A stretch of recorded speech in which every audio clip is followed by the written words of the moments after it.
Bonjour à tous et bienvenue dans ce tout nouvel épisode podcast. On est vraiment très enjoué d'avoir ce nouvel épisode. En plus, voilà, on va tourner l'épisode autour d'une invitée qu'on a aujourd'hui, Sophie, qui se présentera un tout petit peu plus tard.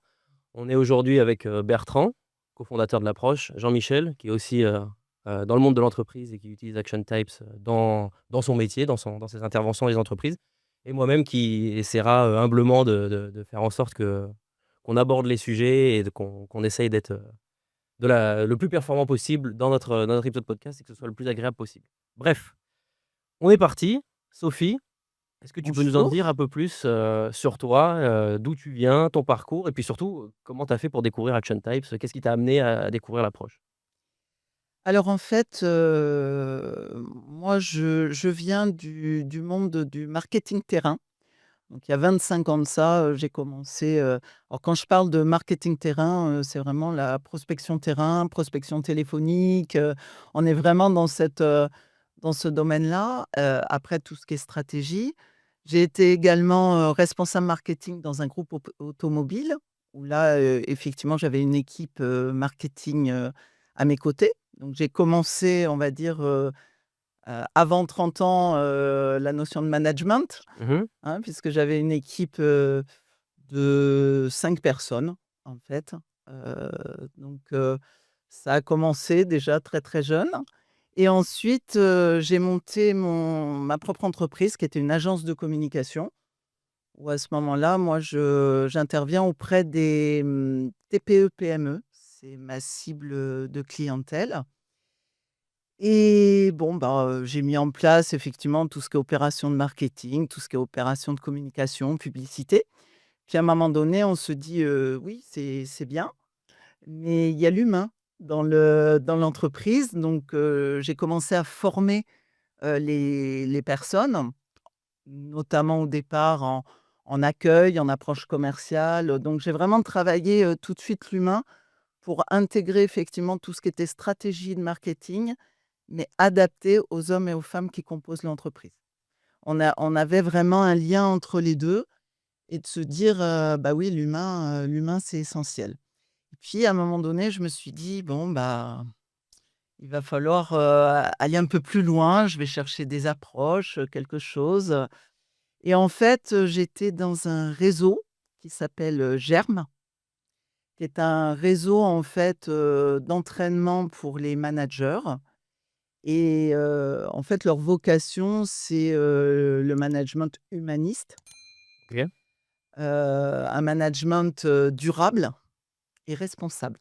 Voilà, donc là, ça démontre déjà, l'esprit effectivement de Germe. Et là, j'ai découvert, un jour, Stéphane Bijard.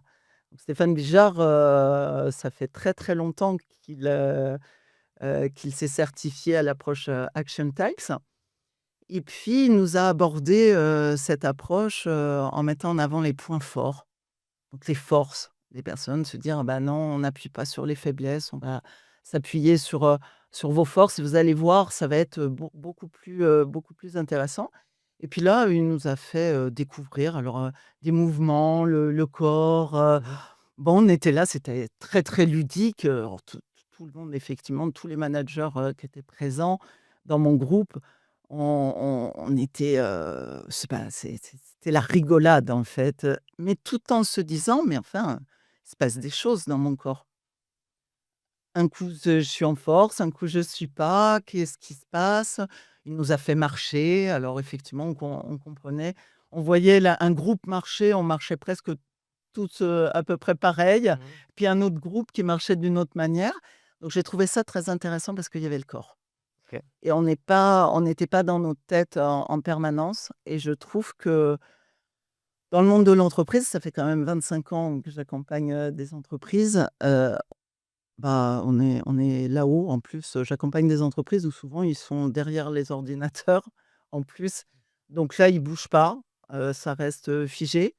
Et là, d'un coup, bah, il y avait vraiment une connexion entre le mental et le corps. Et à un moment donné, je me suis dit: «Ah, quand même, cette approche, Mmh. elle est sympa et finalement beaucoup plus sympa que les autres». Parce que les autres, finalement, il y a des questionnaires un petit peu écrits. Et puis là, là non, c'est le corps. C'est le corps qui parle, c'est le corps qui va exprimer quelque chose et en plus, il y a un lien avec mon mode de fonctionnement cérébral. Parce que c'est ça, en fait, c'est ce lien entre les 2 que j'ai trouvé, très intéressant et j'ai dit: «Si on amène ça en entreprise, ça peut être sympa» et je me suis certifiée, il y a 7 ans maintenant, OK. avec Bertrand. Et Voilà, juste là. j'ai eu, la chance, que Bertrand puisse, m'enseigner un petit peu, les rouages de de l'approche et puis, depuis, je l'amène en entreprise au fur et à Tu mesure. digères depuis. Je digère, voilà, tranquillement, je me dis: voilà, ça fait 7 ans, mais voilà, je l'amène, on va dire humblement en entreprise, hein. Dès que, en fait, j'approche je rentre pas dans les entreprises, par rapport à Action Types. Moi, je reste toujours dans mon mode de fonctionnement, enfin dans ce que je sais faire, c'est-à-dire la stratégie de développement des TPE-PME. Donc j'accompagne, en fait, les dirigeants et ensuite, je leur parle de l'approche. Et tu fais plus du tout, de marketing aujourd'hui, d'approche marketing, de stratégie marketing ou? Ah si, c'est mon cœur de métier, en OK, fait. d'accord. Voilà. Donc quand je dis la stratégie de développement des TPE-PME, c'est parce que c'est beaucoup plus large, en fait, aujourd'hui. C'est-à-dire quand, dans une TPE, le dirigeant, il a toutes les casquettes. Il fait tout, puis souvent, il est un peu seul dans sa tour d'ivoire, en fait, on va dire et il a besoin de quelqu'un qui va avoir un œil extérieur. C'est mon métier, en Ouais fait. et puis surtout, souvent dans les TPE-PME, c'est souvent lui qui a créé la société, donc c'est son bébé à lui et il a plutôt le nez dans le guidon et c'est assez compliqué pour lui d'avoir une espèce d'auteur de vue, donc Oui. ton accompagnement, il est, aussi utile là-dedans. Ah oui, oui, oui, moi, c'est vraiment, d'avoir hauteur, en fait, ce regard extérieur, Mmh. quelque part et d'accompagner le dirigeant à voir autrement. Je l'accompagne, après c'est lui qui voit les choses, mais souvent, effectivement, j'aborde au départ par un diagnostic que j'appelle un diagnostic socio-organisationnel et qui va déterminer derrière, justement, de se dire: «Ah bah tiens, il y a des choses qui ne vont pas au niveau du social, au niveau de l'organisation». Il pourrait y avoir plus de fluidité, mais également au niveau des personnes et des équipes et c'est là qu'à un moment donné, on peut amener, l'approche Action Types en expliquant effectivement aux dirigeants. Souvent, on fait découvrir aux dirigeants Mmh. parce que c'est lui Ah, qui va ressentir, ça et après, en effet, on peut, travailler avec les managers et avec, les équipes opérationnelles. ouais. Voilà. On prendra le temps de parler des managers, Bien des sûr. équipes et cetera un tout petit peu plus tard. Est-ce que tu pourrais nous parler de quand toi tu fais les interventions et que tu utilises l'approche Action Types, quelle est la partie, moteur, cognitive? Comment est-ce que tu organises ça, auprès des entreprises? Quelle part ça prend, dans toi, tes interventions? Alors effectivement, j'essaye, le cognitif par rapport, au corps, c'est, en effet de leur expliquer, voilà, il y a le cognitif, il y a le corps également. Je fais du 50-50. En fait, j'essaye de faire en sorte de leur montrer que, le corps et le mental sont en lien en permanence et qu'il y a un vase communicant entre les 2. C'est pas l'un qui prend plus, c'est qu'en fait, ils échangent en permanence. C'est comme ça que j'essaie de l'amener effectivement en entreprise pour qu'ils comprennent, en disant: «Remettez, du mouvement» parce qu'en fait, votre corps, quand il est en mouvement, il va permettre à votre mental, de se réouvrir, des fois de se réoxygéner, Mmh. quand il est un peu amorphe, parce que quand on reste, 2 heures, parfois, il y en a certains en entreprise, je les vois pas du tout se lever, de toute la matinée, par exemple, même pas pour aller boire un café, hein. Mmh. Donc ils restent, vraiment bloqués. Donc à un moment donné, il y a un épuisement. Donc c'est de leur faire comprendre ce lien et justement l'approche quand on fait ressentir le corps et qu'on leur fait faire des mouvements, assez rapidement en fait, ils ils voient bien que ça réouvre un peu le mental. Ouais, ça appartient à la partie, sensorimotrice dont nous parle souvent Bertrand. Oui. Et aussi, dans tes interventions, ça donne un aspect un peu ludique aussi, pardon, excusez-moi, qui sort de l'ordinaire, où en fait, ben, on fait ce qu'on n'a pas forcément l'habitude de faire. Au lieu d'être devant l'écran d'ordi, ben, là, on va bouger, on va faire des choses et je pense que c'est quelque chose qui plaît, qui doit plaire beaucoup en entreprise. Je pense que Jean-Michel aussi, c'est comme ça que tu fonctionnes aussi? Moi, je suis parfaitement en phase avec ce que tu viens de dire, Mathis, et les 2 termes qui me viennent très spontanément, en tous les cas que j'exploite ou que j'utilise quand je vais présenter l'approche Action Type, enfin, parce que je fais la même activité de Sophie, à des commanditaires, à des dirigeants, c'est que, c'est à la fois ludique et impactant. Ludique parce qu'effectivement, ça crée des connexions pas possibles auxquelles on n'est pas habitué en entreprise, entre les collaborateurs et aussi à titre individuel, voilà, il y a plein de choses qui sont perçues et différenciante parce que Action Tabs est la seule approche qui, permet de développer ça, dans le monde de l'entreprise et c'est impactant dans le sens où, c'est quelque chose de pérenne. Moi, j'ai été amené, avant de découvrir Action Types, à faire des tests écrits dont parlait Sophie précédemment. Donc tu fais ces tests, tu as un résultat, un diagnostic, on va l'appeler comme ça, avec des caractéristiques en lien avec ton profil. Alors je me rappelle, je les avais lus. Ouais, je trouve que ça matchait, plutôt pas mal avec, la façon dont je fonctionnais. Mais quand j'ai vécu le profilage Action Types, on est à des années-lumière en termes de perception, d'intégration, de ressenti, de ce que peuvent produire, des tests écrits comme on a l'habitude d'en faire en entreprise. Ouais. Donc différenciant et impactant, de façon pérenne parce qu'une fois que le corps l'a emmagasiné cette information, bah, tu le gardes, indéfiniment en tête. Ouais et le fait de passer par le corps aussi, j'imagine, enfin, vous en êtes la preuve vivante, c'est que ça crée des vocations parce que du coup, vu qu'on ressent vraiment, ce qui se passe dans son corps et comment ça fonctionne, bah, on a envie d'en savoir plus, on a envie de se former auprès de Bertrand, on a envie de faire toutes ces choses-là. Donc c'est quelque chose, je pense aussi qui a une force de l'approche. Bertrand, j'aimerais que tu nous on a parlé à l'instant, Sophie en a parlé un petit peu avant et Jean-Michel. Pourquoi est-ce que les questionnaires, au final, ça fonctionne pas vraiment? Pourquoi est-ce que, par rapport à Action Types qui passe par le corps, pourquoi le questionnaire ne fonctionne pas? Bah, C'est un on peut bon pas dire que le questionnaire ne fonctionne pas. Il fonctionne, très bien, pour la raison pour laquelle il a été créé. Ça veut dire que le questionnaire, il est là pour avoir une approche cognitive, de la manière avec laquelle la personne se représente les choses la concernant. Ça veut dire que c'est une vision qui est biaisée par la cognition, par la compréhension déjà des questions, des formulations, de la syntaxe et cetera, du vocabulaire. Donc il y a déjà plein de conditions hem, qui sont là et qui, sont, complètement, dépendantes des biais cognitifs de l'individu. Et je vais vous donner juste et du contexte du bien sûr contexte dont qui, il se trouve l'individu à ce moment-là. absolument, le contexte aussi va avoir, son rôle à jouer. Et pour vous donner un exemple par rapport à ce qu'on a vécu, ça m'arrive de faire des interventions dans le monde, du questionnaire, donc dans le monde par exemple du MBTI, du Myers-Briggs Typology Indicator, c'est-à-dire de l'indicateur typologique Myers-Briggs, qui est le plus ancien et le plus connu, parce qu'il y a des millions de personnes qui le passent chaque année. Et je rencontre, dans différents continents, des gens qui travaillent avec depuis 20, voire plus, 30 ans.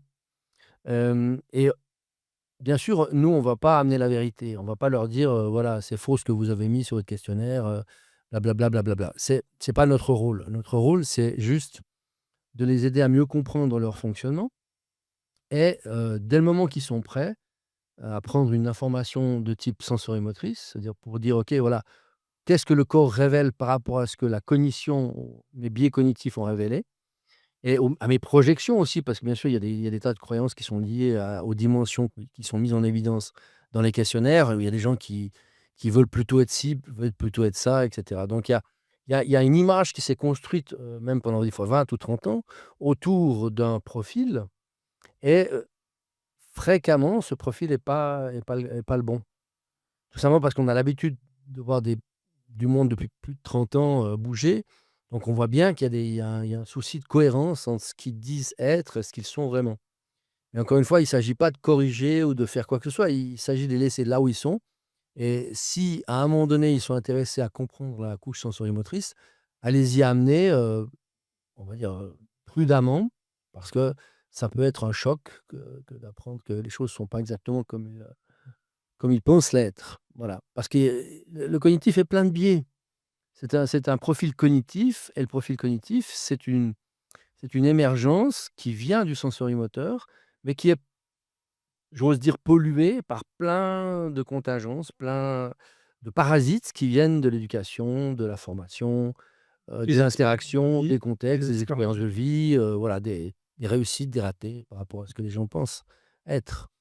Et c'est quoi le risque de faire un questionnaire, de tomber sur un profil et que en fait, c'est pas du tout notre profil? Je sais pas, je donne un exemple, je suis, footballeur, je réponds à un questionnaire, du coup, je vais mettre en avant que je suis à fond dans le collectif, et en fait, ça correspond pas forcément à ma partie cognitive à moi. Quels sont les risques sur le long terme d'avoir, un Alors, profil qui est faux finalement? s'il y a que des informations cognitives, le risque est pas très grand. Dès le moment, par contre, on va faire un profil moteur, là, il peut y avoir, plus de risques. Mais déjà, les footballeurs, en gros, ils aiment pas répondre à des questionnaires, Ouais. voilà, pour la plupart, donc faut déjà oublier l'exemple, mais bon. Restez sur la vidéo les footballeurs quand même, hein. Non, mais c'est pour ça qu'il y a l'approche On voit le sensori-motrice. trouver, ça me régale. De Ouais. toute façon, la plupart, ils savent pas lire, hein, donc Ouais, c'est ça, c'est ça. On regardera la vidéo. Non, non, ils lisent très bien entre les lignes. Ils lisent très bien entre les lignes. Simplement, en soi, si ça reste cognitif, il y a pas de grand risque, sinon que de vouloir être quelqu'un qu'on n'est pas. Hem et ça peut aussi être, parfois embêtant, mais en gros, si ça reste au niveau cognitif et qu'il y a pas d'ingérence sur la motricité, pas trop grave, je veux dire, parce que ça reste intellectuel. Mais dès le moment où, on va, sur la base de ces informations de questionnaire, essayer de passer au sensorimoteur pour faire des éventuelles corrections de gestes qui correspondraient pas, là, on a un problème et de manière générale, Action Type, c'est une approche qui ne s'applique pas. Ça veut dire que c'est pas un pansement, encore une fois, c'est pas quelque chose qu'on va mettre sur la personne. On va toujours, faire les choses par rapport aux besoins de la personne et ce qu'elle exprime. Ça veut dire qu'on n'est pas là pour faire de la correction, on n'est là pas là pour mettre les gens dans quoi que ce soit, dans un profil ou je sais pas quoi. Ils ont des préférences, ils ont un profil, ils ont un kit d'expression. L'idée, c'est juste de les accompagner à y mettre du sens en fonction de leur, capacité à prendre, ces informations et à les intégrer, concrètement sur le terrain. Mais, il ne faut pas confondre, disons, les informations, le profil cognitif et le profil sensorimoteur. Parce que c'est le profil sensorimoteur qui possède, on va dire la puissance d'influencer tout le reste. D'accord. Bien sûr que la cognition, puisqu'on croit être quelque chose, ça va influencer aussi le corps parce qu'on pense être quelque chose. Mais, si on ne touche pas aux aspects, coordinatifs, ça n'a pas un grand impact. Par contre, c'est un peu dommage pour quelqu'un d'être à côté de la plaque par rapport à qui il est vraiment et d'où il vient. Ouais et puis je pense que c'est aussi le problème de beaucoup de managers que toi tu dois rencontrer, Sophie. C'est-à-dire, en fait ils ont pensé manager une société avec une main de fer, en étant dur et cetera, alors qu'en fait c'est pas forcément qui ils Oui. sont vraiment et ça les rend peut-être malheureux dans leur travail, tout ça et c'est là où toi tu interviens du coup auprès des entreprises, auprès des managers? Ah bah, auprès des managers, oui, parce que, effectivement, l'idée, c'est de se dire, bah, on parlait des biais cognitifs où, moi je travaille la communication et la communication, un mot peut dire, beaucoup de choses pour une personne. Ça a plusieurs définitions, en fait et c'est là où effectivement souvent dans les questionnaires écrits, selon la manière dont effectivement tu traduis ce qui est, marqué, on Bertrand disait l'éducation, la culture, la manière dont tu appréhendes les choses, il est évident que tu vas traduire quelque chose. C'est ton cerveau qui traduit quelque chose et c'est là où effectivement il peut y avoir, un dérapage. Comme il y en a beaucoup, «Ah mais oui, mais moi je suis dans l'humain, moi je sais c'est non, c'est pas parce que tu vas avoir un côté logique en priorité que tu n'es pas humain». Ouais, ouais, Mais tout de suite et souvent dans le questionnaire, on a plutôt tendance à dire: «Non mais quand même, ça va être lu, je vais moi je plutôt suis humain quand même», voilà et donc c'est là où effectivement il peut y avoir et après c'est au niveau du mode de fonctionnement. Mais au niveau effectivement de, managérial, souvent, des managers se disent: «Diriger, c'est directif». ouais. Voilà, c'est, et ça m'arrive souvent. Je dis: «Bah, alors c'est quoi pour vous le management?» Bah, ça représente quoi? C'est comment? Ah bah, faut être directif, faut donner des ordres, voilà et ça c'est typiquement, bah, une façon de penser parce que bon, bah, être manager, on nous l'apprend pas, forcément, hein, c'est pas un métier, hein, donc les personnes font un peu, j'ai eu un manager, on va en parler parce que j'ai accompagné pendant 6 mois, qui lui, par exemple, disait: «Mais non, mais ma porte est toujours ouverte. Je suis manager, je suis à l'écoute. Ma porte est toujours ouverte». Non, en fait, il y a un mode de fonctionnement qui est un peu différent et ça fonctionne. Donc non, c'est pas directif et le manager qui, on va dire, a un mode de fonctionnement directif, il y en a. Ils aiment, voilà, naturellement, ils vont effectivement donner des ordres, mais c'est pas forcément, c'est qu'ils aiment organiser, mettre, un cadre et cetera. Mais eux, j'ai envie de dire que quand c'est leur mode de fonctionnement préférentiel et c'est là où effectivement ça fonctionne très bien et même dans leur posture et effectivement la traduction au niveau du corps, elle est presque naturelle. Donc on se dit quoi? On se dit: «Oh, quel charisme!» Voilà, quel charisme, parce que c'est naturel.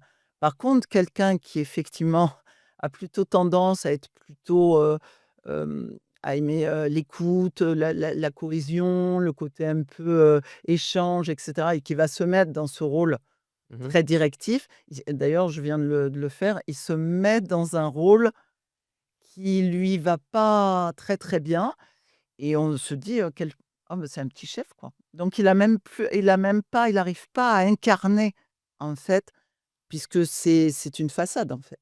Ouais, je pense que l'être humain, il a un sens pour détecter ce qui est vraiment la personne et ce qui est pas vraiment la personne et je pense que ça influe aussi sur, la manière de manager. Enfin, je pense qu'ici, on a tous eu un professeur un jour dans sa vie où on sait tout de suite que la personne qu'on a eue dans notre éducation, scolaire, c'est lui, c'est cette personne et qu'il soit sévère ou pas, au final, vu qu'il était vraiment qui il était, c'est ça qui a fait qu'il a réussi à nous passionner sur un sujet, qu'il soit Mmh, directif ou pas directif. Je pense qu'il y a quelque chose là-dedans tout à fait. et je pense qu'il y a quelque chose dans le fait d'être vrai et d'être vraiment, qui on est, Mais du coup, il y a un besoin aussi d'en prendre conscience et c'est là où effectivement, avec Action Types, on fait prendre conscience de ça et donc bah, la personne, ça devient, c'est presque une révélation, hein, parce que, souvent il y a une révélation. Il y en a qui disent: «Ah bah oui, effectivement ils sont». Mais ceux qui se révèlent, c'est autre chose. mmh Voilà, c'est vraiment autre chose. C'est le jour et la nuit, hein. Alors j'aurais un exemple là, mais pour l'équipe, comme le N+1, hein. Le manager dans ces cas-là, c'est le jour et la nuit. Ouais, ça peut aider dans le bien-être, total de l'entreprise, au final, du manager aux équipes, Bah oui. mais on Tout le monde y gagne. voilà, on reviendra aux équipes un tout petit peu plus tard. Jean-Michel, toi, est-ce que tu as eu des expériences quand tu as intervenu dans les entreprises sur des personnes qui ont été totalement, métamorphosées, parce qu'elles ont, heu, découvert, un peu, leur profil, leur façon de fonctionner? Alors, l'exemple qui me vient, là, spontanément, c'est pas dans l'entreprise, parce que moi, je travaille, voilà, principalement dans l'entreprise, mais je suis aussi passionné de golf, donc j'accompagne des golfeurs et il y a quelque temps, j'ai accompagné un dénommé Gilles, qui se reconnaîtra parce qu'il écoute nos podcasts, Salut Gilles. qui, était venu me voir donc pour le golf et donc voilà, quand je fais des accompagnements en golf, je propose 3 niveaux. Un niveau, les golfeurs comprendront, mais sur la posture et la motricité, donc la façon dont je me positionne devant la balle et la façon dont je swing, en fait. Un deuxième niveau sur tout ce qui est, la préparation du coup, donc la visualisation, la façon dont on respire pour se mettre dans les meilleures conditions possibles pour réussir son coup, donc préparation et routine. Et puis, un troisième niveau, sur qu'est-ce qui se passe quand je suis stressé, fatigué, qu'il y a de l'enjeu, que je suis pas dans les meilleures conditions possibles pour exprimer, en tous les cas, hem libérer le swing qui est le mien habituellement. Et donc on a fait, tous ces accompagnements et puis c'est un coach en fait qui est un jeune retraité en fait et il me disait: «Mais les lettres dont tu parles, ça ressemble au MBTI». Oui, c'est voilà, on se rapproche du MBTI et il dit: «Mais je comprends pas parce qu'il y a une des lettres», il dit: «Moi, les gens de mon entourage, ils comprennent absolument pas que, si je leur explique comment tu me vois, ils vont dire que c'est pas possible. Et donc on a travaillé sur un autre volet qu'on n'a pas abordé jusqu'à présent, c'est qu'on travaille sur les profils d'action, donc en lien avec le MBTI et sur les profils de motivation, ce qui nous pousse à l'action. Et il se trouve que une de ces motivations, heu, hybridait largement son profil. C'est-à-dire qu'avant de se mettre en action, il était, en fait, heu, très cadrant, très organisateur, presque dominant. Il voulait que ça aille très vite, alors que ça collait pas avec son profil. Mais ça, c'était au démarrage de l'action et une fois que les choses sont lancées, il a un comportement qui est très différent, en fait. Et je pense qu'à la lueur de cette explication, enfin moi je me rappelle son visage et l'expression qu'il a eu quand je lui ai, expliqué ça. Ah, il a dit: «Ben, maintenant je comprends tout. Alors je comprends pourquoi il y a des gens qui me voient comme ci et des gens qui me voient comme ça» et il dit: «C'est vraiment intéressant d'avoir ces 2 volets-là de notre personnalité parce qu'elles sont parfaitement complémentaires et c'est nous, en amont de l'action et pendant l'action et on peut ne pas avoir quelque part le même comportement dans ces 2 dans ces 2 dimensions, heu, de notre activité, en fait». Toi, Bertrand, tu as des, anecdotes comme ça de révélation, pour reprendre le mot de Jean-Michel? Il y en a bien sûr, ouais, toujours, de nombreuses, mais disons que il y a des gens justement qui étaient dans le domaine d'entreprise, qui étaient des coachs en entreprise et qui, travaillaient avec des systèmes cognitifs, depuis 30 ans en entreprise, en école de management et cetera et effectivement, c'est souvent un dilemme entre le système de mise en action, les systèmes des profils de motivation et le profil moteur. C'est là où on voit souvent des différences. Tout simplement parce que quand on remplit un questionnaire, on n'est pas dans le mouvement, on bouge la main, voilà, mais on a une dominante cognitive très forte et on n'est pas en fait dans une motricité autre qu'une motricité contrôlée, fine, dextérité pour écrire et le profil, à ce moment-là, le profil de motivation prend le pas sur le profil d'action. Ce qui veut dire que la partie, qui nous permet d'engager le mouvement, qui nous engage aussi socialement vis-à-vis de nos pairs, prend une influence énorme sur le résultat du questionnaire parce que justement on est impacté par ce système-là. Mais dès le moment où on se passe à l'action, dès le moment où on rentre dans l'activité effectivement, le profil moteur ou le vélo, comme on l'appelait, prend la main sur le pédalier. Parce qu'on a déjà une inertie, on a déjà un lancement et là, il peut y avoir, comme Jean-Michel l'a bien expliqué, un gouffre entre les 2, qui sont souvent des complémentarités de la richesse, par ailleurs. Mais il peut y avoir un gouffre qui fait qu'on va présenter effectivement 2 visages. Et il y a des gens comme ça qui étaient en école de management, qui enseignaient en école de management, qui pensaient être alignés avec, un profil, qu'ils avaient obtenu par la cognition et qui, lorsqu'ils ont compris en fait ces différences-là, se sont parfois même effondrés en larmes. Parce qu'ils se rendaient compte d'un coup qu'ils ont passé 20, 25 ans, 30 ans à côté de l'essentiel.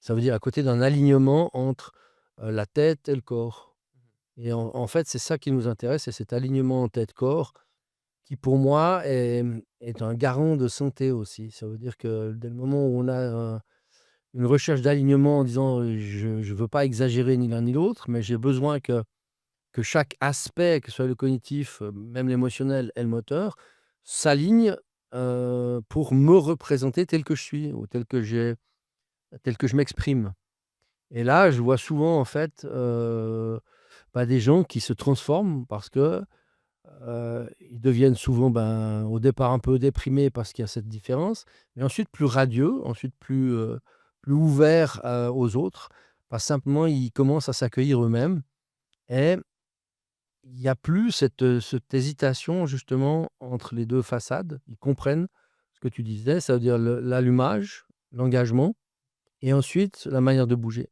la manière naturelle de bouger.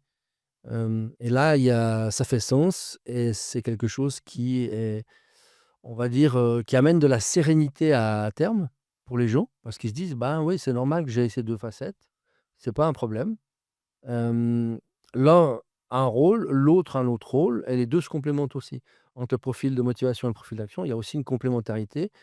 Il faut un système de pédale pour démarrer, il faut un vélo pour avancer, on a besoin des 2. Mmh.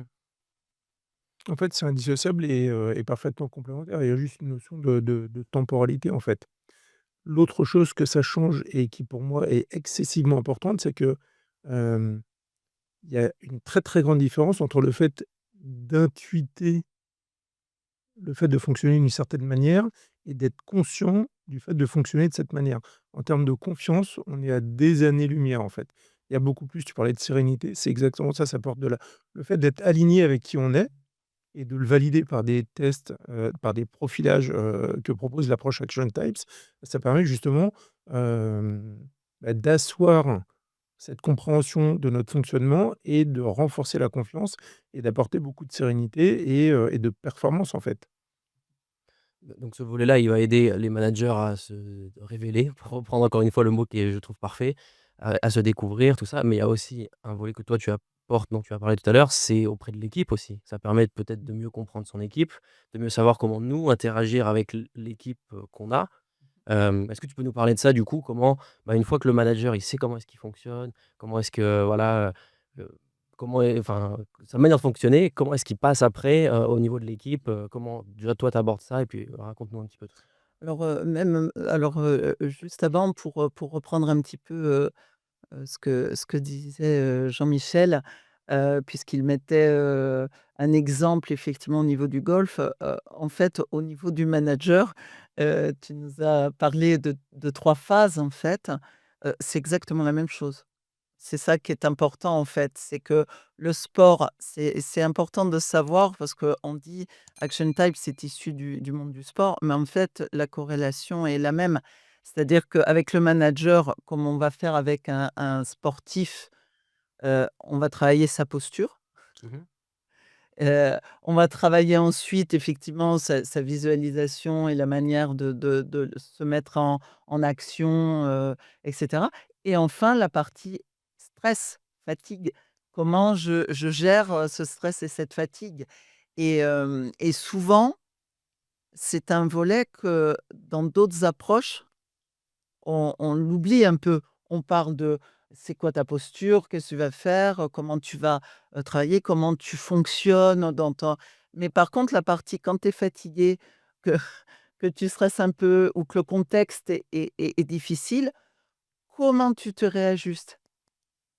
Et ça, effectivement, on arrive, à apporter quelque chose d'énorme parce que les managers aujourd'hui, ils ont énormément de pression sur les épaules. Donc si on leur donne pas, on va dire, des petites astuces par rapport à ce qui leur va bien, pour pouvoir un peu se régénérer, pour pouvoir, avancer, pour pouvoir se dire: «Ah bah, effectivement, je stresse, mais comment je vais arriver à me remettre?» Ça, c'est important parce que sinon, effectivement, face à l'équipe, Mmh.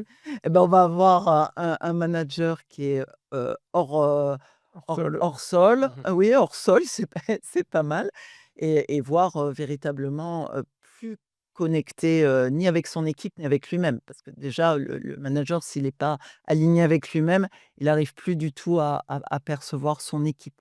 Donc ensuite, moi j'appelle ça une cartographie. Quand, j'interviens, je veux dire: «Bon, bah, avec le manager, mais si ce qui serait l'idéal, c'est qu'effectivement, quand l'équipe est bien en place, bah, j'appelle ça effectivement une cartographie, c'est-à-dire arriver à profiler chaque personne de l'équipe. Ça va lui permettre de savoir quand il est en individuel avec chacun, comment je parle, comment je communique, comment je peux aussi le motiver, activer sa motivation, faire en sorte que, la personne se sente à l'aise. Et ensuite, comment effectivement parce que quand on a une cartographie comme ça, c'est donc chaque individu qui va se mettre les uns ils vont s'additionner quelque part et on arrive à sortir un profil de groupe D'accord. qu'on appelle. Et ce profil de groupe, ça lui permet c'est un peu toutes les énergies, on va dire, mises ensemble, qui va donner un profil de groupe et quand le manager parce que parfois il se retrouve devant toute son équipe, c'est souvent le cas, en réunion ou quand il fait des débriefs et cetera. On y reviendra après la réunion, tout ça, Voilà, on y reviendra. mais quand il a un message à faire passer au groupe, beh, il a quand même, justement ce profil de groupe. Ce qui va faire que tout va se mettre en place et quel message je fais? Je peux pas à ce moment-là faire un message pour les 10 personnes, par exemple, de mon équipe Mmh. face à moi. Donc je vais avoir un tout qui va faire un message qui est tout à fait adapté au groupe.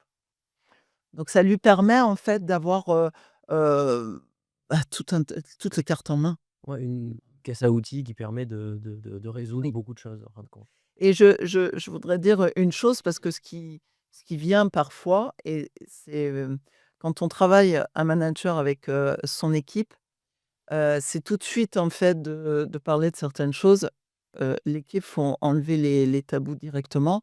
Non, ce n'est pas pour que le manager manipule son équipe. Je tiens à le dire parce que ça arrive, «Ah oui, mais alors s'il connaît, du coup, la il y a une forme de manipulation». Je dis: «Non, non, non, non, non». L'idée, c'est que justement, il puisse avoir les bons arguments, qu'il puisse parler, correctement et que vous arriviez à vous comprendre plus facilement. Pas être dans des en fait, dans des moments où on va pas du tout se comprendre.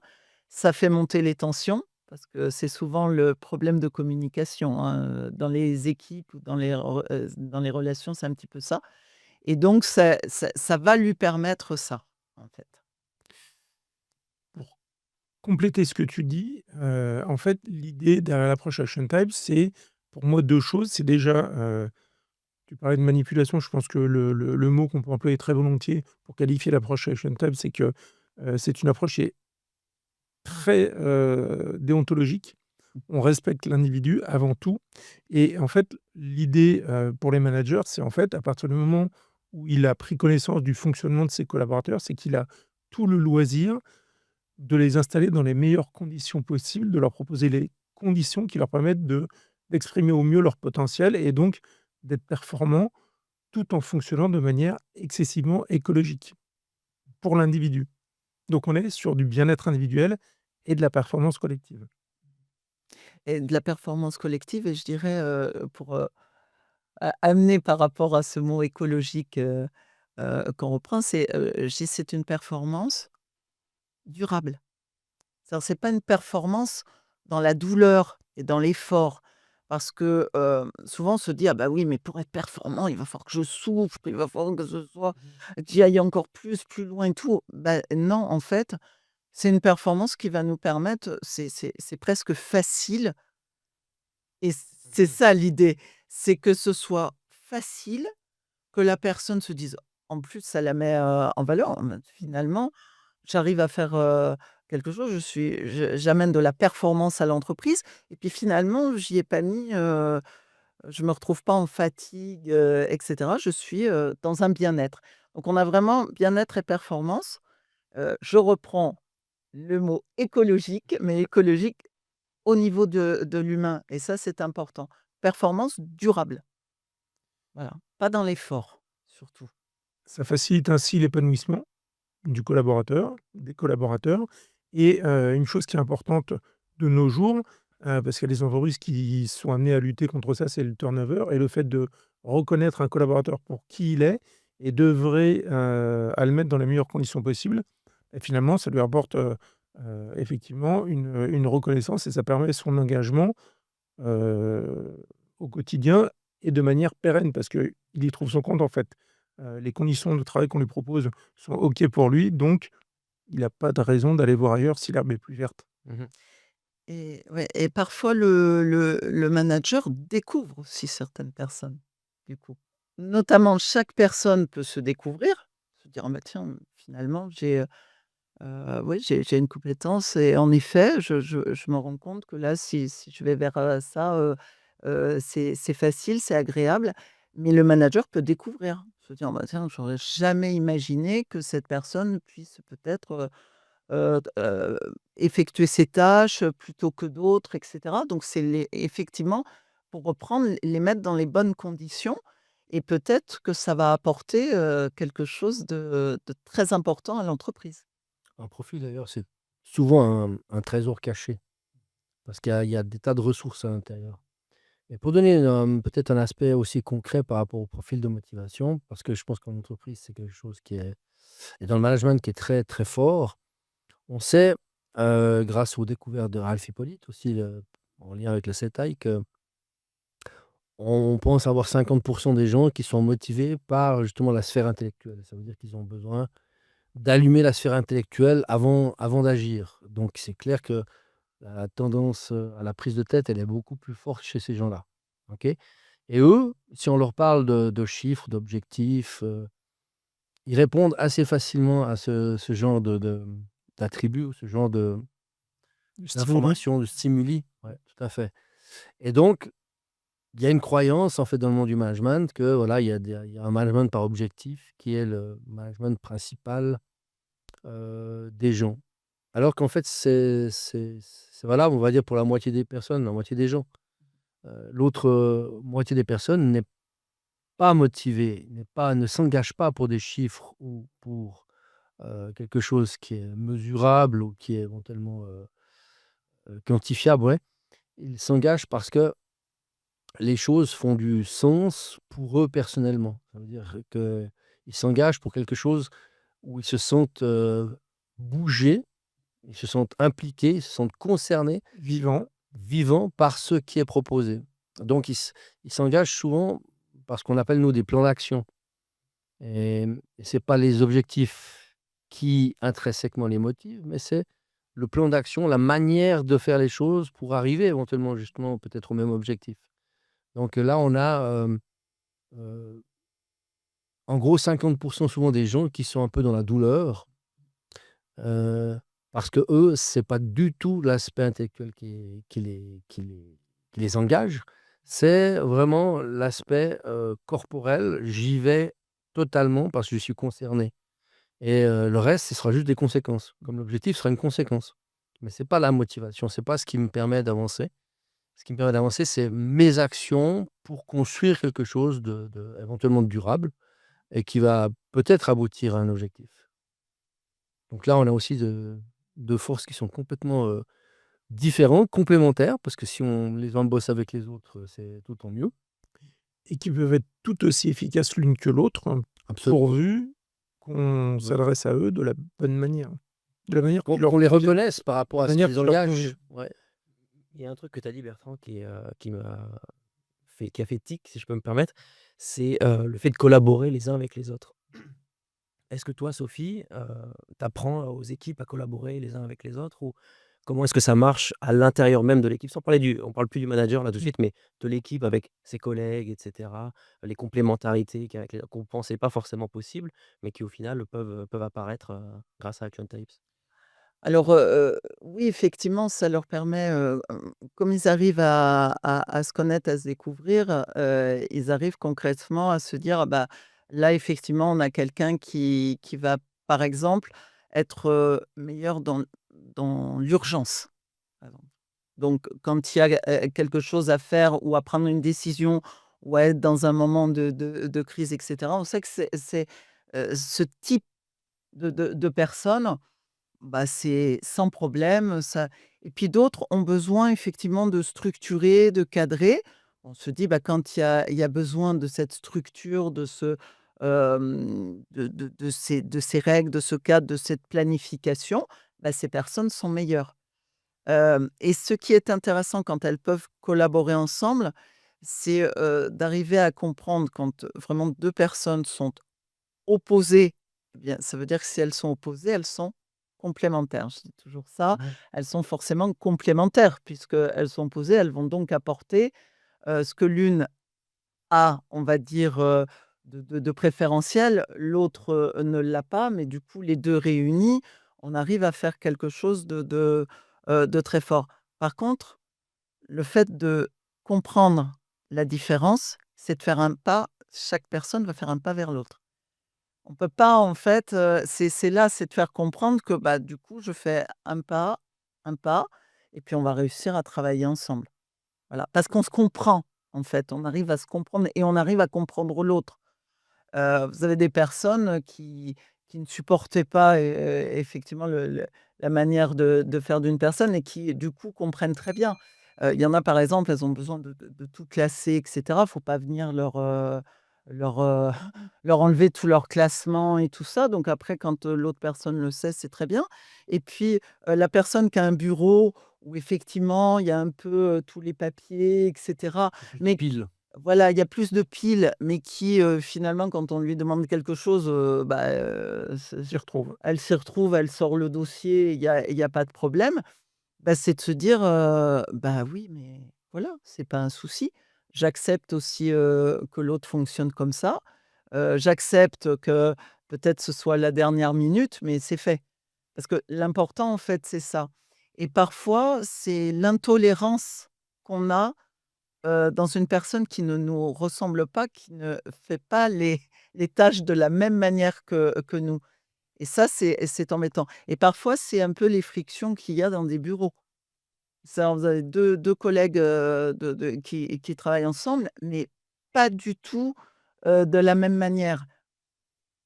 J'ai envie de dire que du moment que le travail est est fait, c'est d'accepter ça.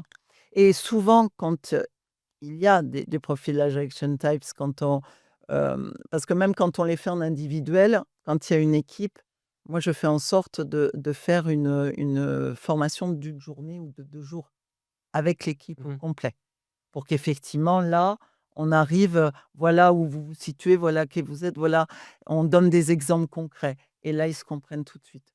Et bizarrement, même quand il y a des tensions, ils se mettent à rire Ouais. parce que c'est ça le truc, ils se disent: «Ah bah oui, ah bah oui, mais Ah c'est ça, c'est bien sûr. exactement toi, ça c'est ouais, Ah bah c'est oui, oui, ouais. oui, ah mais je pensais que tu étais psychorigide, mais non, en fait, tu es juste, voilà, tu aimes l'ordre, tu aimes, que ce soit carré et puis ah bah moi je pensais que tu étais bordélique, mais en fait, tu es agile». C'est Et d'arriver en fait à mettre une autre définition et de se dire: «Bah, finalement on peut travailler ensemble parce qu'on va peut-être faire des choses extraordinaires ensemble».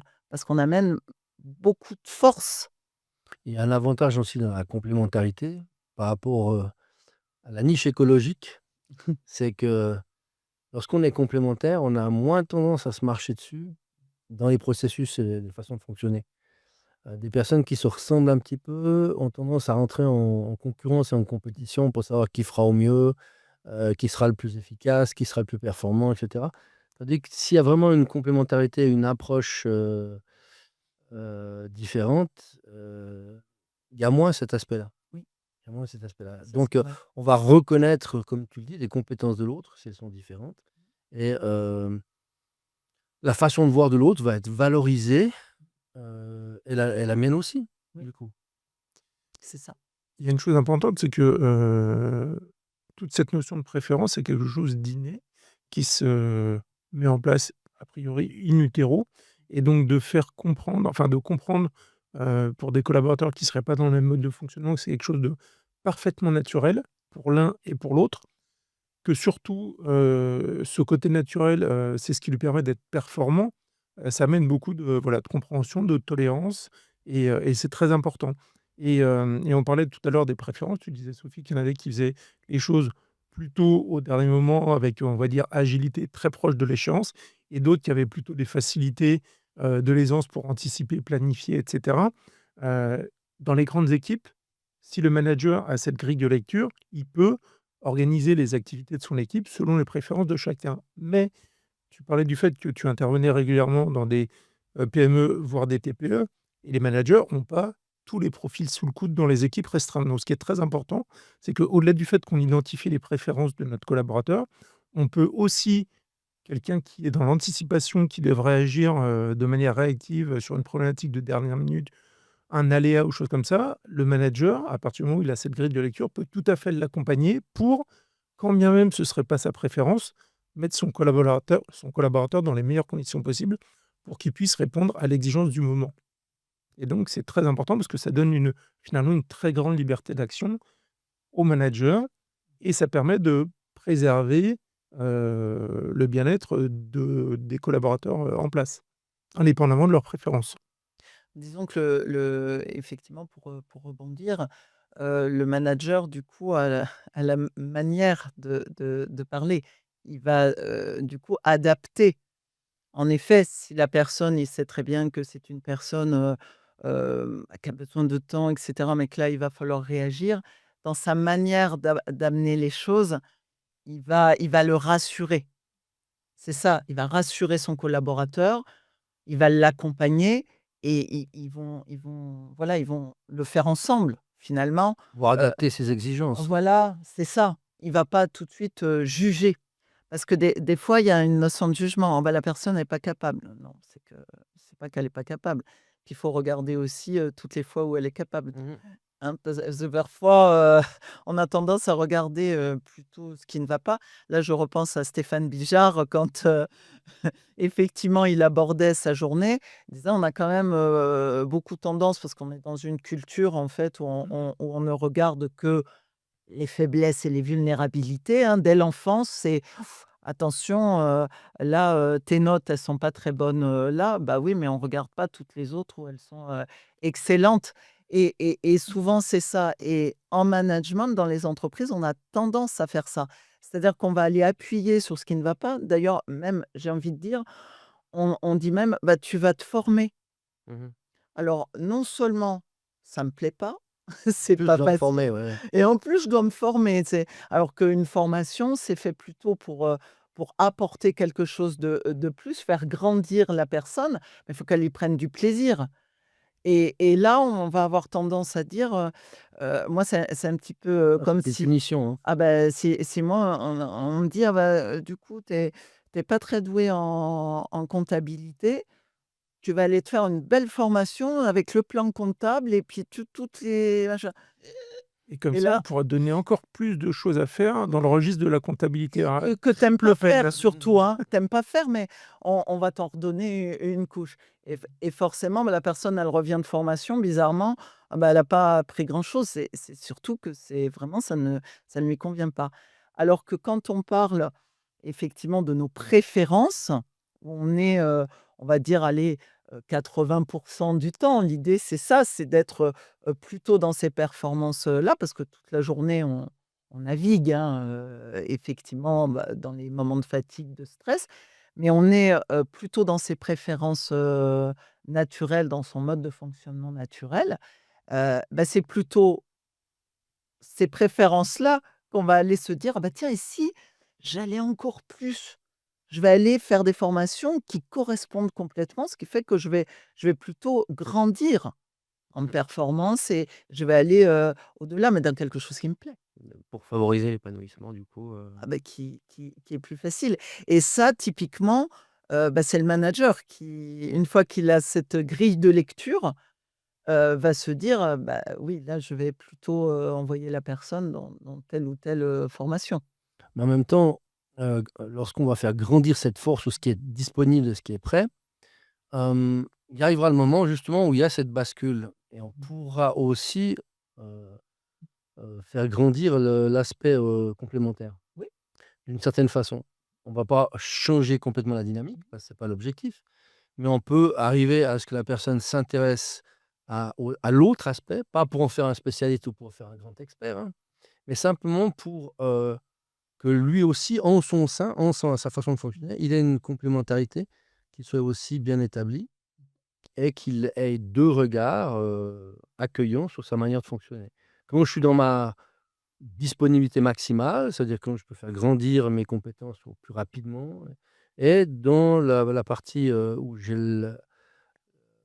j'ai des conditions pour être à l'aise, ça veut dire que je dois déjà avoir nourri mon système principal pour ensuite, éventuellement faire grandir le système secondaire et c'est un ordre donc qui est à ce moment-là écologique. Parce que si on attaque directement le deuxième système alors que la personne n'est pas prête, là ça s'appelle de la souffrance et de la violence en fait. Et le fait de développer son système principal, ça nourrit la confiance et du coup, ça facilite l'apprentissage de la partie qu'on utilise moins, de notre Voilà. mode de fonctionnement. ouais, j'aimerais qu'on aborde un sujet sur, le manager pour revenir à lui. Toi, tu travailles avec eux aussi pour les coacher, hein, dans ce qui va être réunion. Comment est-ce que tu aides le manager à le préparer mentalement, physiquement grâce à Action Types, voilà, quand il va passer devant, son équipe? En s'appuyant sur Action Types. Oui, en fait, je suis partie du principe, quand, bah, quand j'ai vu dans les entreprises le fameux moment de réunion. Mmh. Mais les réunions, pour faire des réunions. On appelle ça les réunionites aiguës dans certaines entreprises. Alors, ils font des réunions et puis le fait qu'on ait fait une réunion, bah, c'est forcément très, très bien et puis du coup, on a fait passer un message, c'est parfait et cetera. Puis bizarrement, on a fait passer, soi-disant le message Et puis en effet, quelques jours après, on se dit: «Mais en fait, comment ça se fait que c'est pas mis en place?» et cetera. Et les réunions, moi j'ai appelé ça, donc j'appelle ça la neuro-réunion parce que je pense qu'aujourd'hui, il y a quand même une évolution, dans notre rapport, sur les neurosciences, sur, effectivement tout ce qui est scientifique au niveau, du corps, au niveau du cerveau et c'est intéressant de l'amener en entreprise justement. D'amener tout ça en entreprise et de dire: «Bah, voilà comment ça fonctionne».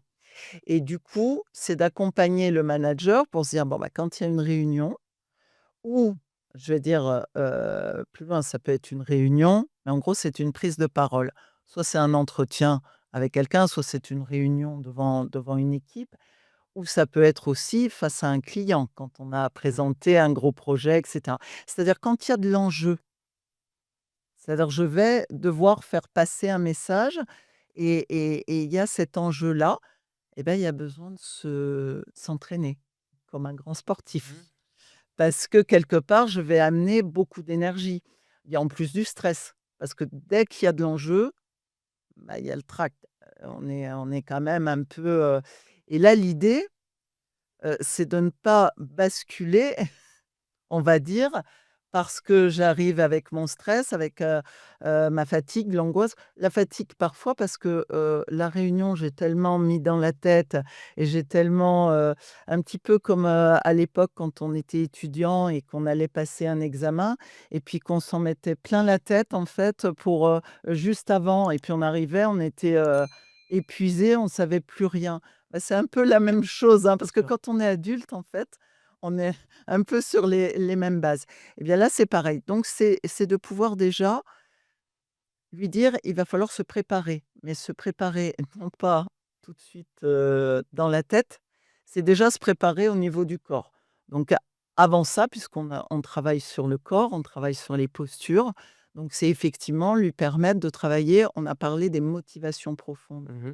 Hem, Tout à l'heure, les motivations profondes, c'est quand même on l'a dit, c'est le alors moi j'appelle ça, je fais tout le fonctionnement d'une voiture, j'appelle ça les bougies par rapport au moteur. Donc on a dit tout à l'heure qu'il y avait un profil d'action, donc c'est ce que j'appelle le moteur. Mais si, les bougies, si ça actionne pas avec, une clé de démarrage et ben, en fait, le moteur, la voiture, elle reste sur place. Mmh. Là, c'est exactement pareil et donc dans la mesure où où on a ces motivations profondes, c'est ce qui nous met en action. Là, quelque part, on a besoin que le manager, il se mette en action. Donc il va se préparer effectivement avec ses propres motivations profondes, mais également avec l'ensemble des motivations profondes parce que c'est ce que j'appelle l'effet booster. Tant qu'à faire, je vais activer, puisque les mouvements me permettent d'être connecté à mon cerveau et si j'utilisais mon corps pour un petit peu actionner mon cerveau et c'est là où effectivement, Action Type, c'est exceptionnel parce que je travaille avec le corps pour me préparer, en fait, à ça. Moi, par exemple, avant de rentrer dans une réunion de journée de formation, tout ce qu'on veut, je fais l'ensemble des motivations profondes, Du mouvement, oui. En fait, les ouais, mouvements, voilà, des faut expliquer mouvements. aux gens, en fait, quand on se forme à Action Types, on fait notre profilage et cetera et puis il y a la partie motivation profonde et il y a des mouvements qui sont liés. Des mouvements C'est des mouvements spécifiques, liés aux c'est motivations ça. profondes. Vous avez des mouvements, spécifiques puisqu'on a, 5, motivations profondes. Alors il en existe 5, Il en existe 5 Qui voilà, se combinent, qui oui. se qui se combinent. combinent, voilà, donc là, après, il faudrait rentrer dans le détail, mais néanmoins, il y a un mouvement qui est spécifique pour chaque motivation profonde et en fait, je fais ce mouvement, j'active ce mouvement avec mon corps pour me mettre en action. Donc en fait, j'ai les clés Mmh mh. puisque on dit: «Bah, voilà, le mouvement, c'est celui-là» et on entraîne sur les mouvements et la personne, elle a juste, en fait, à le travailler avant de se mettre en action. Donc ça, c'est déjà la 1re chose. Ensuite, heu, quand la personne se retrouve, debout, souvent on est debout quand on anime ou quand on effectivement on veut faire passer les messages, et cetera.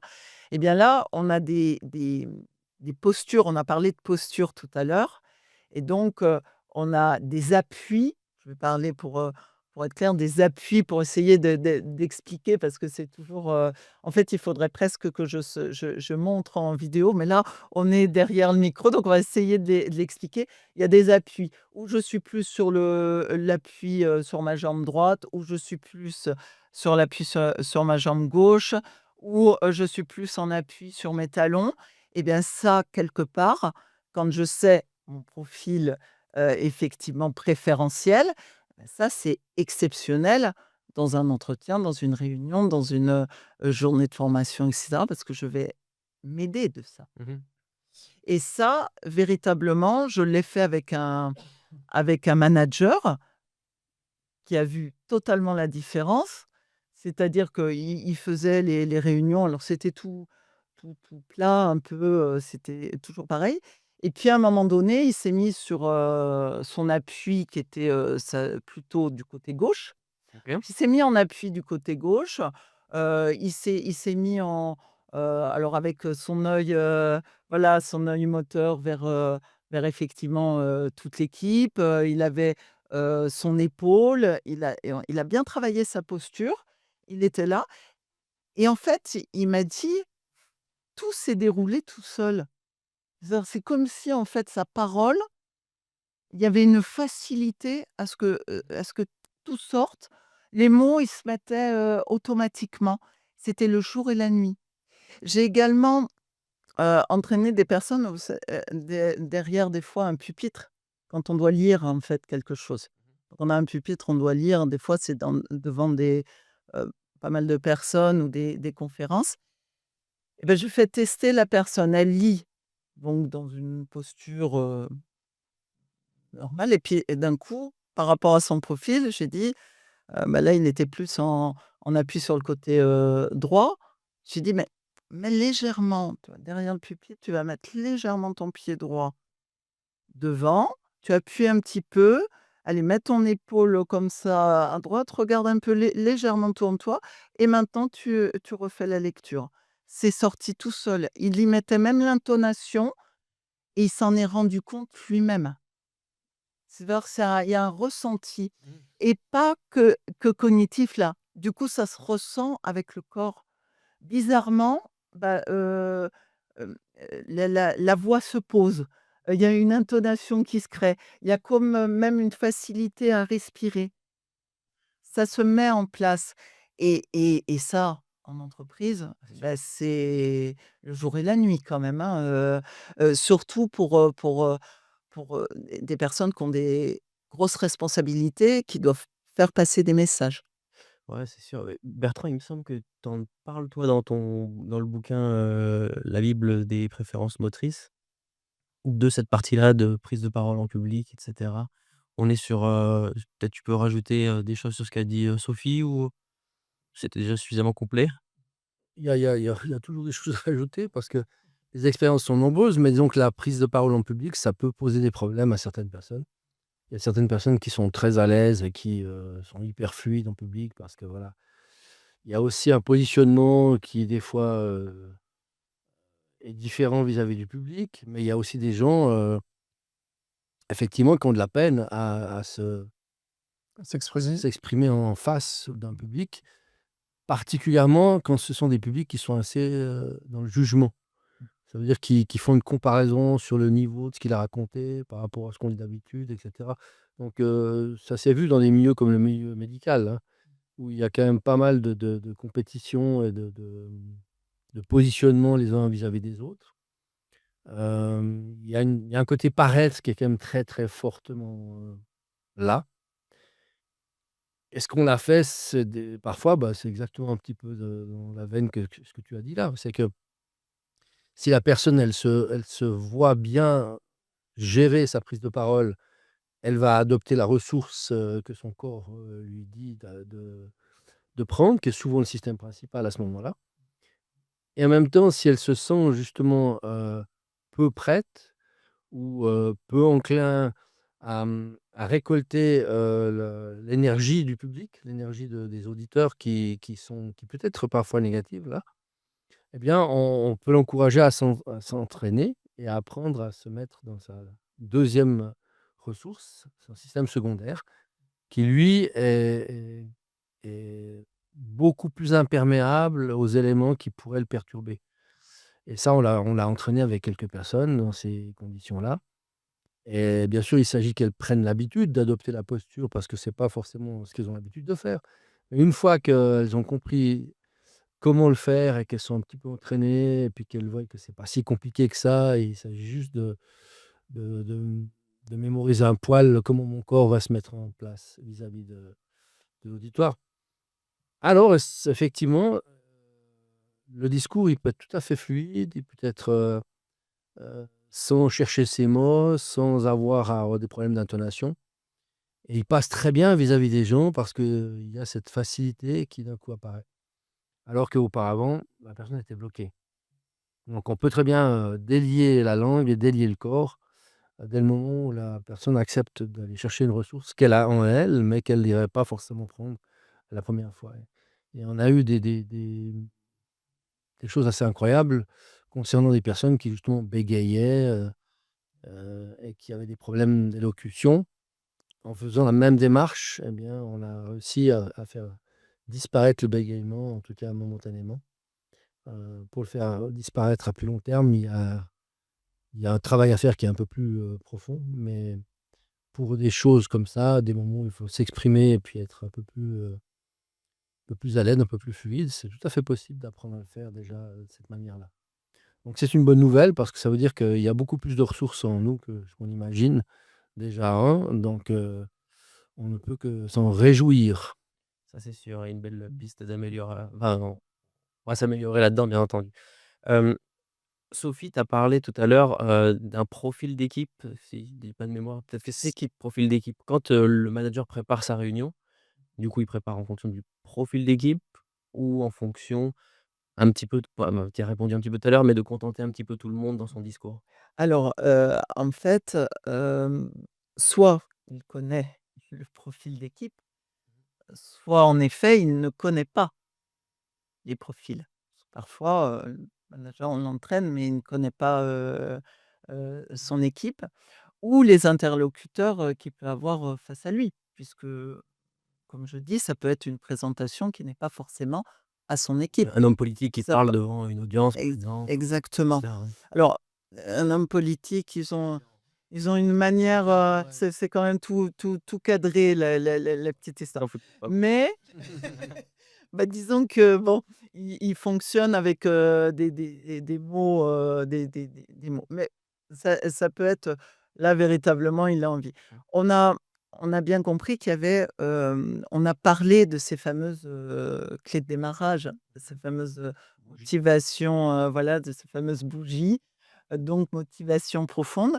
À ce moment-là, on peut aussi aller les travailler en cognitif.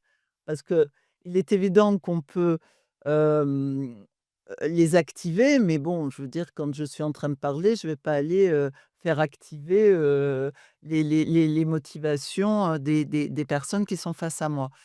Mais on a par exemple, 3 motivations qui sont dynamiques, on va dire. Donc je regarde toujours sous couvert quand même de Bertrand, hein, parce que, Il n'y a pas pour besoin, il n'y a pas besoin. hein, on est bon, on est bon. Elle connaît son sujet.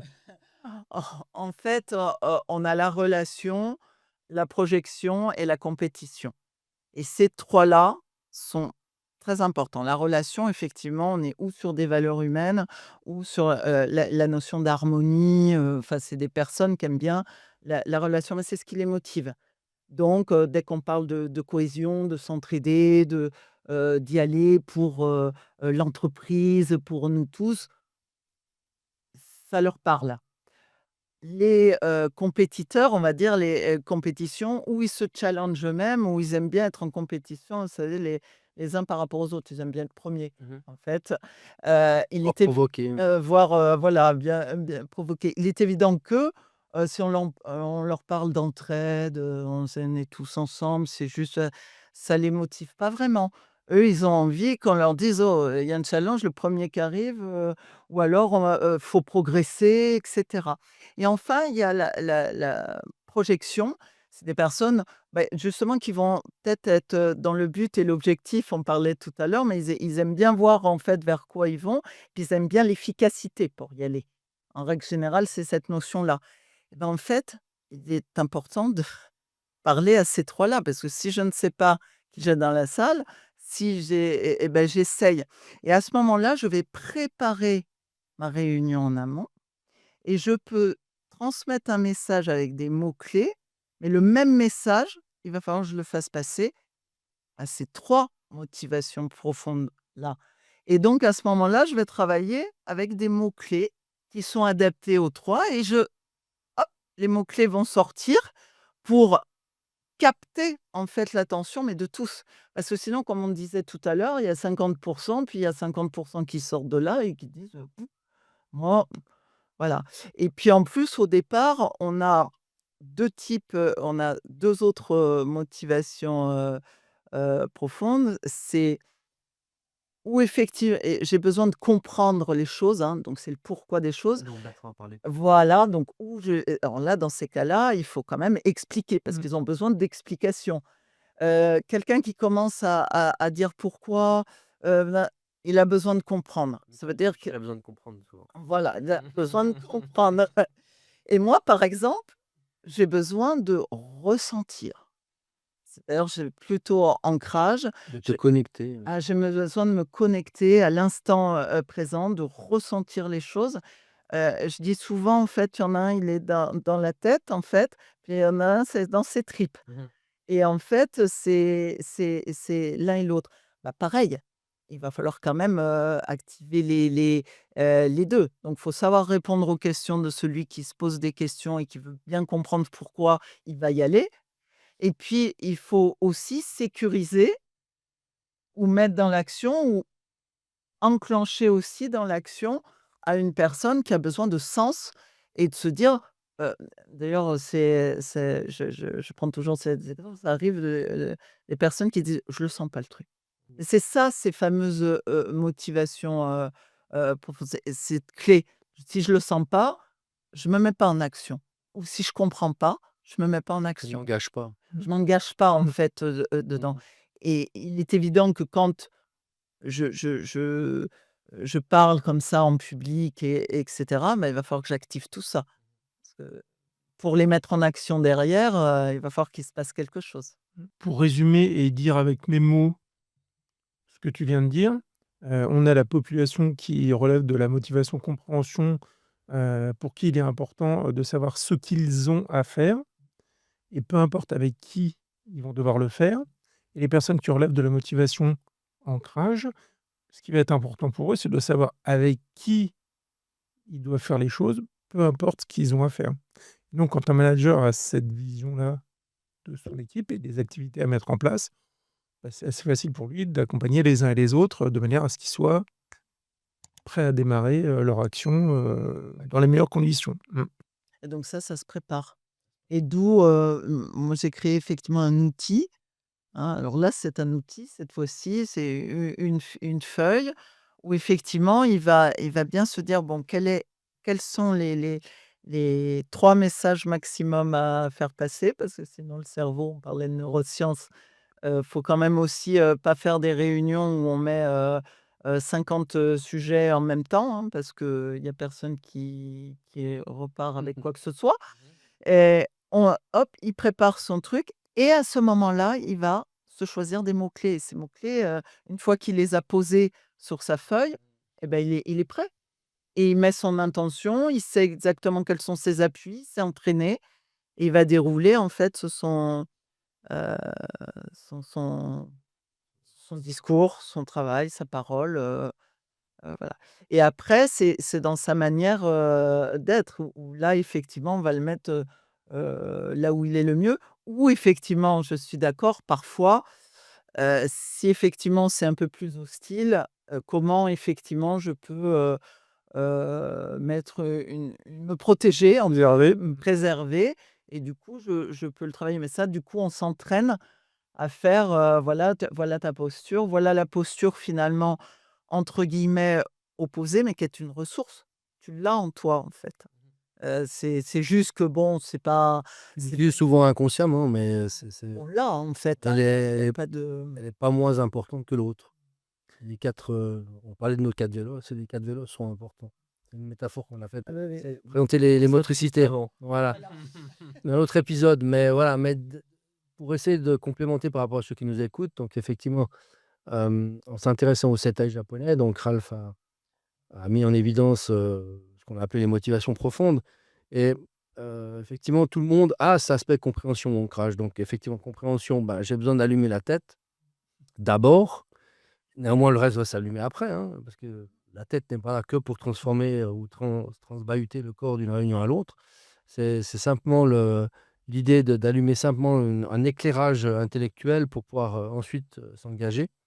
Et l'autre par les tripes, l'autre qui a besoin de revenir à lui, donc ce que Ralph a appelé l'ancrage, revenir à soi, revenir au corps, revenir à mon ressenti, à mes sensations. Ça veut dire me sentir vraiment complètement concerné physiquement et matériellement par ce qui est en train de se jouer et ce qui se passe. Et tout le monde a soit l'un, soit l'autre.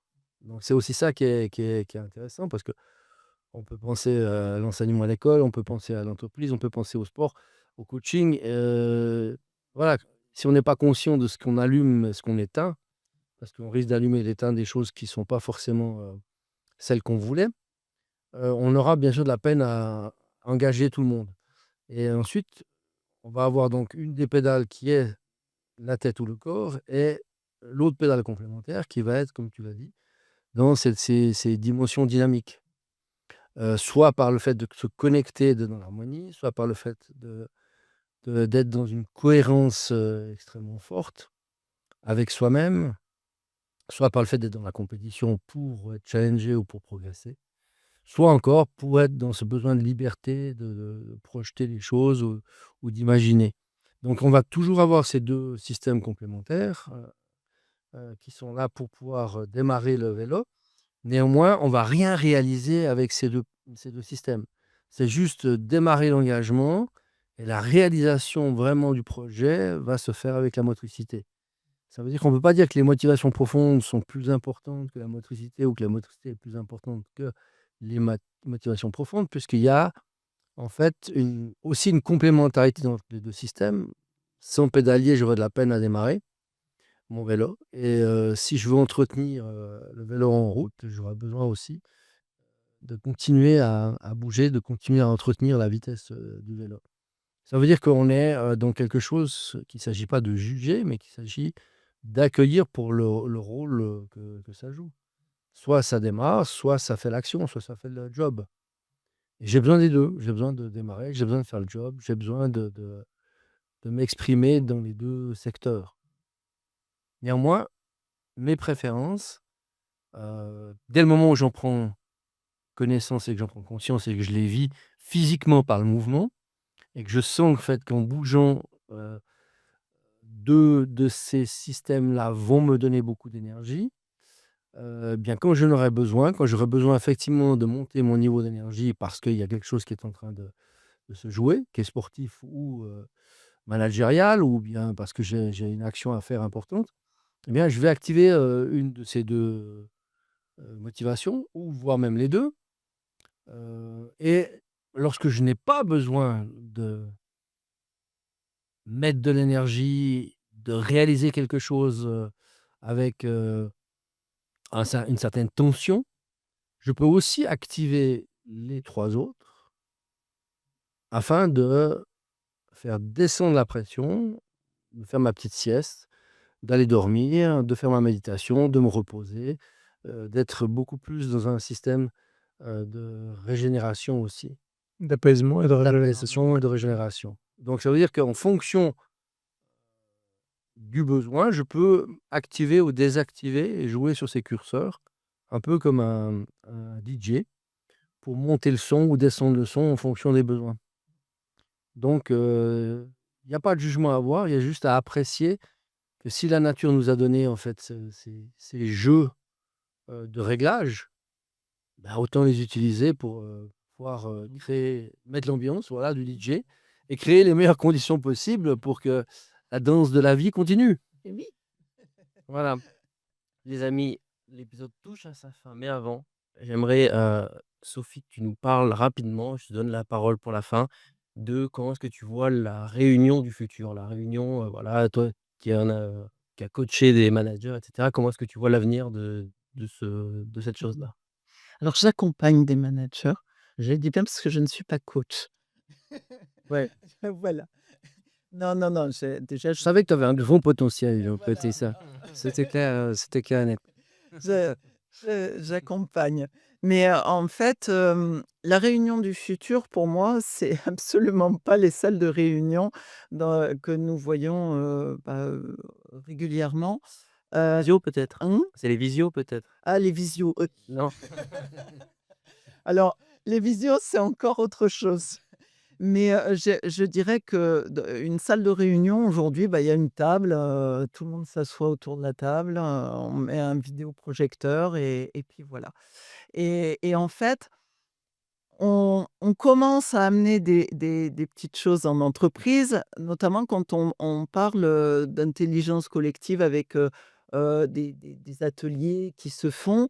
Qu'est-ce qui se passe? On met les personnes en mouvement, on les met debout, avec des post-it, je pense qu'il y en a qui ont déjà, vécu ça. Et pourquoi on les met debout en mouvement? Purement et simplement parce que la créativité, elle vient parce qu'on bouge. Et il est évident que si on se met à s'asseoir, moi j'ai toujours: «Non, levez-vous». Donc moi j'aimerais enlever les tables, quitte à mettre des tables un peu hautes, où on reste, debout. Vous avez, des chaises, aujourd'hui il y a des notions des gros ballons, des choses comme ça. C'est en fait ça permet de bouger, de faire que le corps il va être en mouvement. Et bien bizarrement, quand les personnes sont debout, eh bien, elles ont plus d'attention. Quand on met les personnes assises, moi je dis toujours et notamment en formation, je dis: «Hop, ça y est, le chrono est parti, j'ai 20 minutes». Parce qu'au-delà de 20 minutes, va pas falloir que éventuellement j'attende que vous captiez quelque chose de ce que je vais dire derrière.